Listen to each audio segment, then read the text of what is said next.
hustling, every day I'm hustling, every day I'm hustling, every day I'm hustling, every day I'm hustling, every day I'm hustling, every day I'm.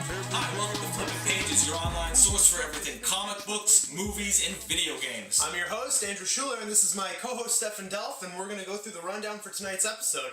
First, we're going to review 6 comics each, Marvel, DC, and some indies. After that, we've got an in-depth review on Batman Year One, the animated movie. After that, we're going to give you a breakdown of Hot Toys' newest release, Captain America, straight from the film, The First Avenger. And after that, we've got a breakdown of all the summer blockbusters for the hit in 2012. We got Avengers, The Dark Knight Rises, and Spider-Man. Let's get into it. Alright, so the first one we got for you tonight is Red Hood and the Outlaws. It's up to number 5 in the series. So far, it's been a pretty decent read.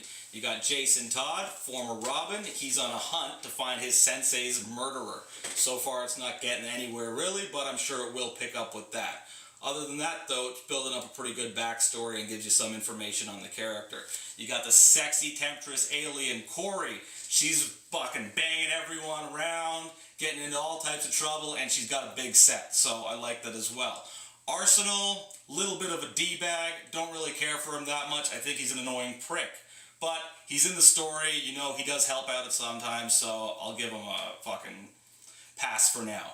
Other than that, though, it's been a good read. Like I said, it's up number 5 in the series, and I think if you're in for something interesting, it's got great artwork, great layout. I'd say give it a, pick it up. Put it on your pull. Okay, my first review today is for Batman, from the New 52. Issues 1 to 5 are out currently. Scott Snyder's Batman is absolutely incredible. I was originally a little skeptical starting off this New 52 title with a relatively unknown new villain, the Court of Owls. However, Scott Snyder's come up with an original villain that is legendary, up there with the League of Assassins already. We've got Batman already somewhat outmatched and somewhat losing his mind in this issue with the art taking a brand new direction. There are instances where you actually have to flip this book upside down and read it backwards. If this is not on your pull, I don't know what you're doing and where you are, but you need to get out there by 1 to 5 right now. Put it on your pull and don't miss another second. The work this book's done with the layouts to put you into Batman's shoes, to really experience the paranoia and the games that the Court of Owls are playing, it's completely original, and I've seen this very few times in comic books. If you aren't reading this, I don't know what you've been doing or where you are, but you have to get out there. And not only get on it now, but pick up 1 through 5. The reprints are out. Get out there right now. Put this on your pull. Okay, so the next one I got for you is The Strain. It's done by Guillermo del Toro, and so far, even though it's just the first copy, I'm saying this is going to be a good series. It's got kind of a zombie apocalypse vibe to it, but I'm only telling you that from the cover. After reading it, I'd say, pretty damn good story. You got some Eastern European folklore in there, kind of creeps me out, kind of gave me a Hellboy vibe, which I did dig. It's only a fucking $1, so thank you Dark Horse for that. I don't know what's going on over there, but I like. Pick it up, put it in your pull. It's a good read, and I think it's going to go places. Del Toro doesn't really let me down with this type of stuff. My next comic I'm going to review for you guys is the new Daredevil, Here Comes Daredevil by Mark Waid. I'm a big fan of Brubaker's Daredevil and Bendis' Daredevil. It was a very dark, very moody book, and to be honest, after Shadowland and Daredevil Reborn, I was really worried for the character. It's a great character, and yet, Marvel just drops the ball like usual. But Mark Waid has really done a fantastic job of bringing a new Matt Murdock to the pages here. He's got a brand new life. We've got a witty, sort of aggressive, arrogant Matt Murdock, which we haven't seen before. But it's more than that. Mark Waid is making it seem like this is on purpose, like it's all a show he's putting on for people, just so he doesn't seem like the moody old Matt Murdock. It's fantastic. If this isn't on your pull, you need to get to it, but it might not be for everyone. As I said, Ramos' art is different. It's very old school, somewhat uncharacteristic of the way Marvel's going these days. But you gotta trust me on this one. You gotta pick it up. And the final one I got for you tonight is X-Sanction, Marvel's gem. Okay, where to start with this piece of shit? Let's see, you've got terrible characters. You've got the X-Men side starring Cable. Oh, the only people who love Cable are people who love fucking paintball and Call of Duty. Okay? Nobody likes Cable. Worst fucking Marvel character out there. And you got him basically going through the story thus far, picking off all the top fucking honchos of the Avengers, the untouchable Avengers. I don't know where this is going, but somebody pulled the storyline out of their ass. The art, I've seen fucking Braille that paints a prettier picture than the artwork in this comic. It's god-awful, and it looks like something a preschooler should be reading through to learn how to build shit that Bob did. Finally, just nothing special about this comic at all. If it's on your pull, what were you thinking? Take it off. Just dump that shit. Get it off there pronto. If this leads to X-Men versus the Avengers and the actual X-Men show up, well, I don't fucking care, because I'm going to stop reading.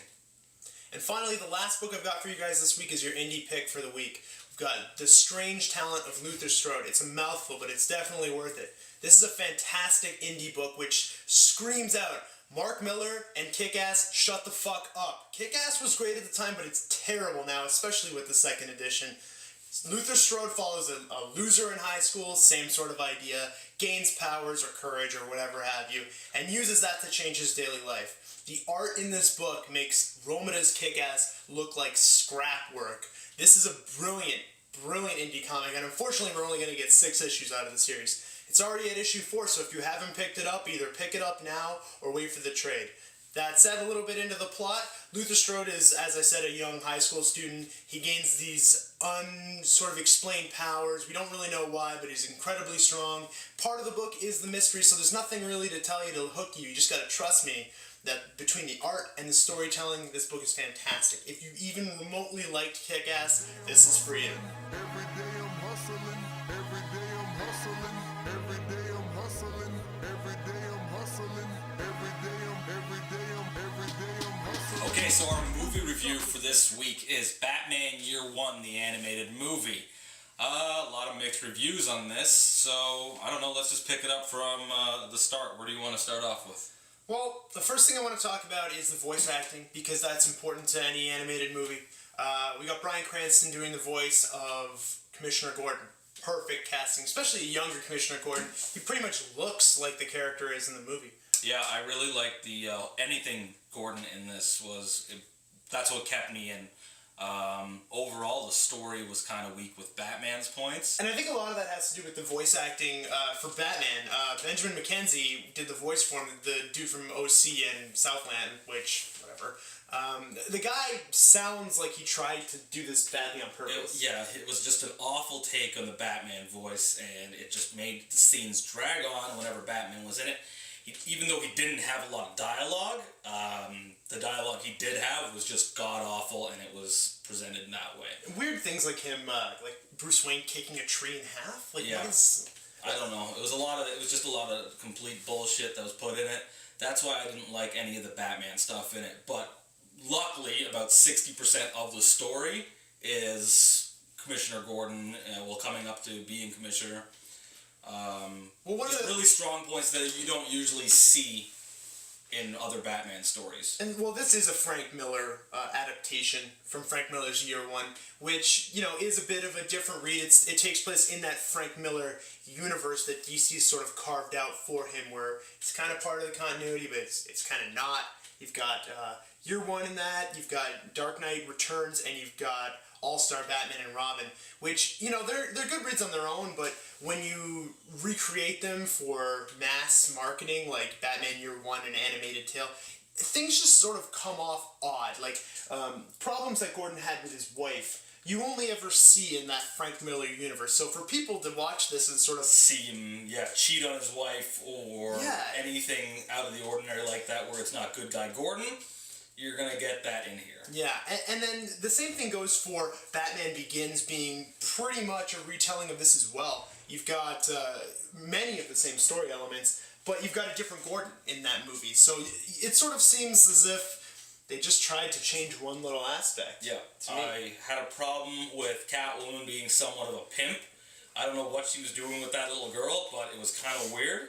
I couldn't really put like an age gap in between the two of them, but I would say Catwoman was probably late 20s, early 30s, and that girl was easily 17. With a shaved head. So, and she had like a weird skinhead kind of shaved head dealy going on. And again, that's Frank Miller thinking he can just tell people things about these characters that either have never been true or he just has a problem with. I mean, Catwoman had a shaved head. This is the guy who gave us Holy Terror, and that book just sucks major fucking dick. Like, if anyone out there has even looked at the cover of this, it's a joke. Yeah. And I'm not a hater on Frank Miller. He's done some good things for the character, but at other points he's done awful things for the character. It's hit or miss. Overall, I give it like a 6 out of 10. It's 60% because it's 60% Gordon, and then the other 40% is garbage, and it just made it drag on. This movie was only about, I don't know, 5 minutes over an hour, and it felt like 2 hours. It did. It really did feel really long. Yeah. And I think a lot of that has to do with the horrible voice acting by Mackenzie. I think I would agree with the 60% sort of rating. You know, whatever. It's nowhere near the Red Hood. Like, if you want to watch Batman in an animated form, go pick up Mask of the Phantasm. Go watch Red Hood. Like, these are awesome animated movies that do great jobs of retelling graphic novels that people want to see in live action. But year one didn't do it for me, and I was looking forward to it. It was just a disappointment. I was excited. So, you know, don't buy it. It's a rental or obtain it other ways. But don't put money into this. Yeah, don't. You know, this is a download, a borrow, a rental, anything to stop you from spending the $25 to $30 on this. Don't go greasing up DC's pockets for this one. Yeah. In our next segment, we're going to go to our toy aficionado, Carlos, who's going to review the Hot Toys release of Captain America: The First Avenger. It's a 1/6 replica. If you've got the money, you got to check this thing out. Carlos? Strong and brave, here to save the American way. The Captain has landed in this Hot Toys exclusive release of Captain America's The First Avenger. Let's just jump right into the packaging. Hot Toys is basically the Apple of toys when it comes to packaging, and this toy is really no exception. Again, they have done an amazing job with the packaging. It's really nice. It's got Captain America all over it. Pretty much what you'd expect. So let's jump right into the figure. I mean, the cap only comes with one head sculpt, and it's kind of disappointing. But they've done a really good job with this. It looks just like the Captain America right from the screen.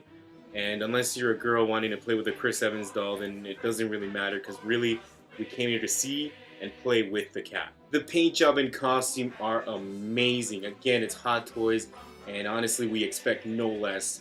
Realism is no joke to these guys. The paint and the costume are perfect. Effing amazing.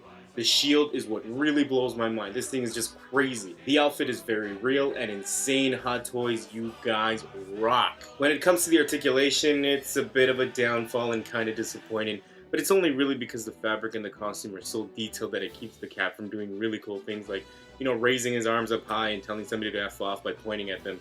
I mean, even holding the shield in front of him is a bit of a challenge. It's not 100% perfect, but overall they did a really good job. But just little minor things like that I would have loved to see. The other thing that bothers me is the wrists. They can be very annoying when changing them.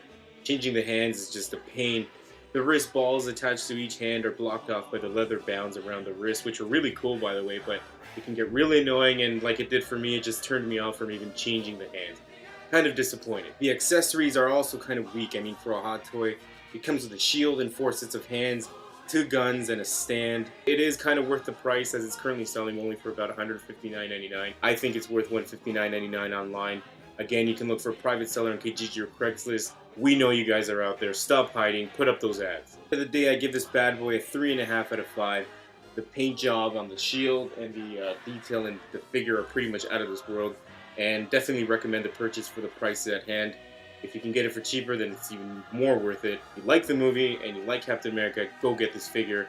It is a badass Hot Toy. Shit, that was hot sauce. Chris Evans hasn't looked sexier. I got a goddamn half chub. Carlos, my birthday's around the corner. You know what to pick me up. Suckers think you're tripping with, yes, I'm the boss. 745, white on white, that's Rick Ross.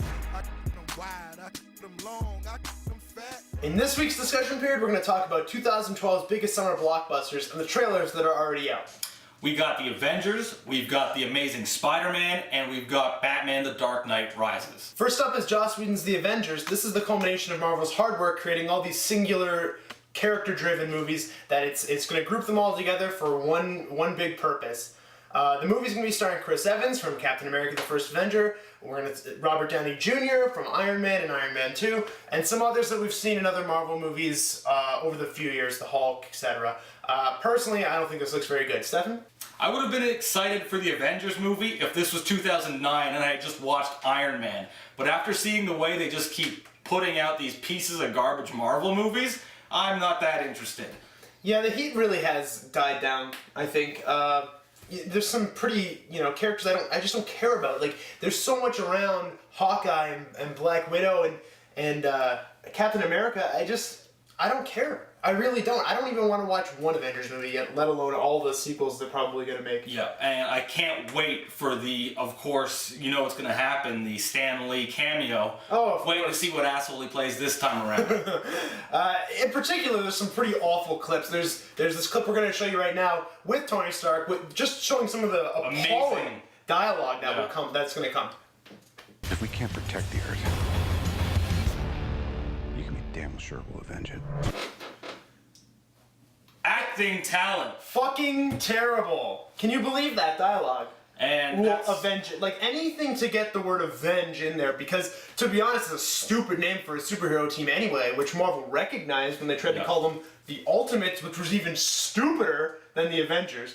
To avenge something, it has to have died. Yeah, well, I guess that's a spoiler alert. Spoiler alert, the Earth dies in the Avengers, and they come back. Not to mention the fact that Chris Hemsworth looks like a goddamn Barbie doll. Well, I don't even want to get into that. How about Mark Ruffalo being Banner?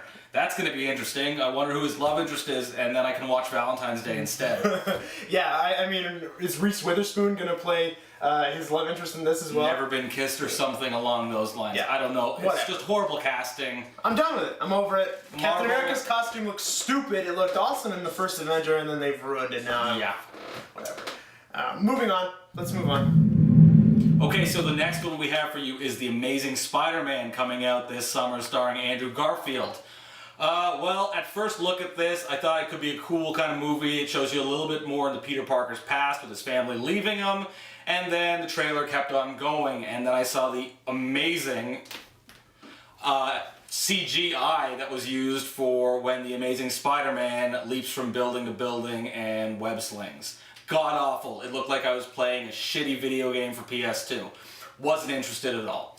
So let's see what everyone else thinks. Yeah, I was really into it up until that last scene. I really like Andrew Garfield. I think that he's done some amazing acting so far in his career. It's pretty short career so far.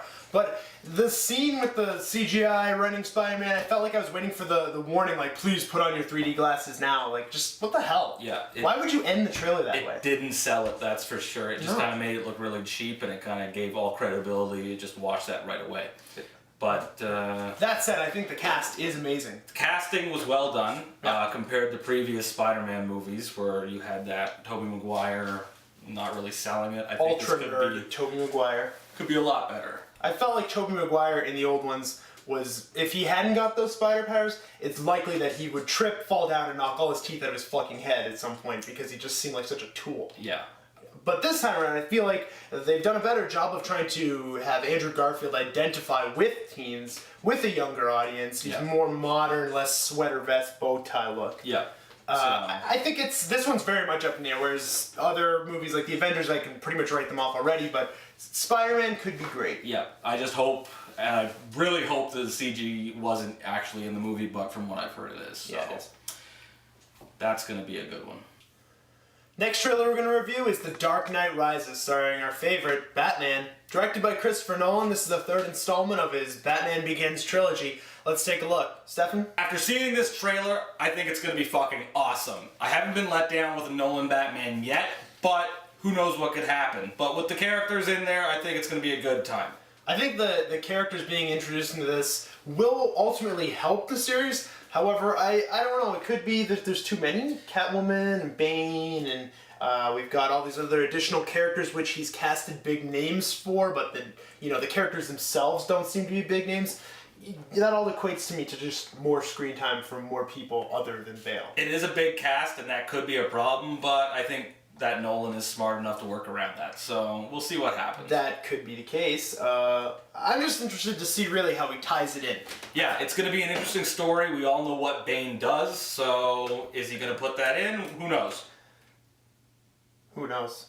I don't think this is going to be a Nightfall situation, personally. No? No. And I think that might be best left for another episode of Flippin' Pages. I think so too, so we can get onto that at another time. But overall, I think Batman is going to be the movie of 2012, at least the summer. I don't know what's coming out yet, and could be a new fucking X-Men movie for all I know. Who fucking cares about X-Men? Not me. So I just want to thank you all for watching the first premiere episode of Flippin' Pages. It can only get better from here, folks. Drop us a line at flippinpages@eisenmedia.com. Tell us what you think. Send us anything. I love hate mail. I get off on hate mail. Comments, Send whatever you want. Feedback, we love Love it. Want to hear it all. Paste it right below this video on YouTube. Here you go. Hustling, every day I'm hustling, every day I'm hustling, every day I'm hustling, every day I'm hustling. Who you suckers think you're tripping with? Yes.